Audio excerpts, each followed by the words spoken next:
Cette vidéo va vous montrer comment vérifier la collinéarité de deux vecteurs. Il s'agit d'appliquer le critère de collinéarité valable pour une base orthonormée. Lorsque l'on connaît les coordonnées xy et x'y' de deux vecteurs, le critère nous dit que u et v sont collinéaires si et seulement si le déterminant des deux vecteurs est nul. Cela signifie que xy' moins x'y est égal à 0. En effet, u et v sont collinéaires signifie que les coordonnées des deux vecteurs sont proportionnelles. Le déterminant est la différence des produits en croix des coordonnées.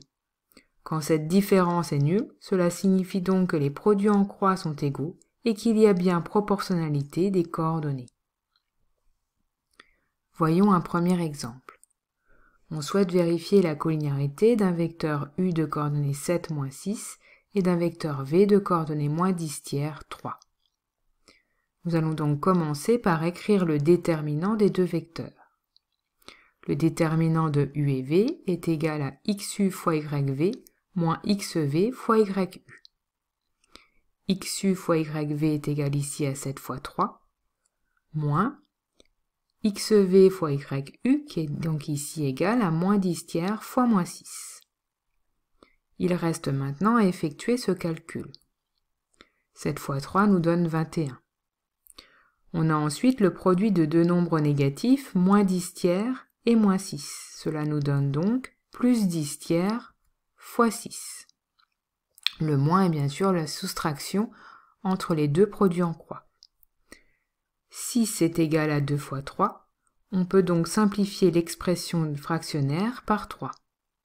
Ce qui nous donne donc 21 moins 20, soit 1.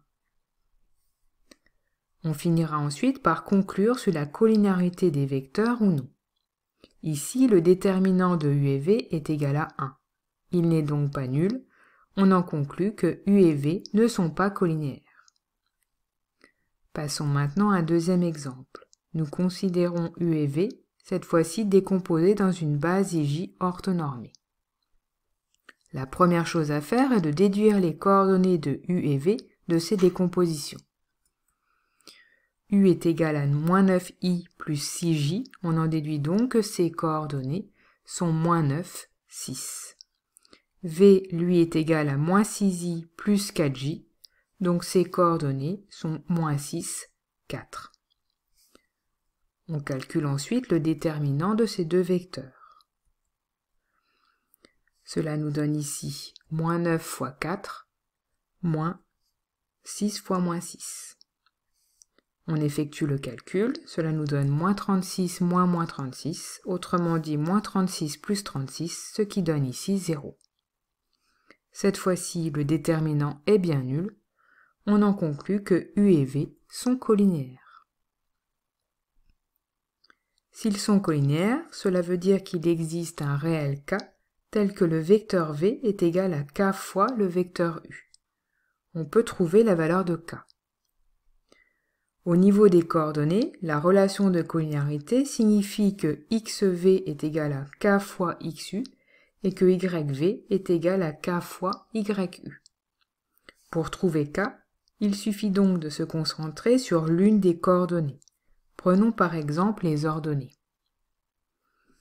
Puisque yv est égal à k fois yu, alors on peut en déduire que k est égal à yv divisé par yu.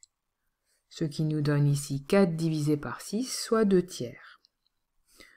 On en déduit donc que v est égal à 2/3 fois u. Vous remarquerez que l'on souhaite exprimer le vecteur v en fonction du vecteur u. On divise donc l'ordonnée de v par celle de u. Bien évidemment, les résultats seraient les mêmes en utilisant les abscisses.